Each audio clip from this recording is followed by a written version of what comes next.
এই জন্যে আমি বারবার আপনাদেরকে মনে করে একটা কথা, আমার জীবন থেকে উপলব্ধি করি একটা কথা, যে একমাত্র আল্লাহ ছাড়া এই পৃথিবীতে এবং পরকালে আমাদের আপন বলে কেউ নাই। বাকি সবাই সবার স্বার্থের জন্য আছে। মানুষ মানুষের অবস্থানকেই মূল্যায়ন করে, মানুষ মানুষের অবস্থানকেই মূল্যায়ন করে। আল্লাহ রাব্বুল আলামিন আপনার ভিতরটাকে ভালোবাসেন। দেখেন, আপনি যখন নামাজ পড়েন নাই, আল্লাহ পাক কিন্তু আপনাকে ধ্বংস করে দেন নাই। আল্লাহ পরম করুণাময় আপনাকে হেদায়েত দিয়ে নামাজি বানিয়ে দিয়েছেন। জীবনে অনেক পাপ করেছেন, ইনস্ট্যান্ট আল্লাহ পাক শাস্তি দিতে পারতেন, আল্লাহ পাক দেন নাই।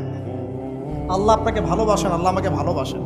আল্লাহ পাকের এই ভালোবাসার ঋণটা শোধ করার জন্য হলেও নামাজি হয়ে যান, আল্লাহর পথে ফিরে আসেন, দিনের জন্য কিছু করেন, দিনের ফিকির করেন, পড়াশোনা করেন। প্রিয় ভাইরা, আল্লাহ পাক তৌফিক দান করুন।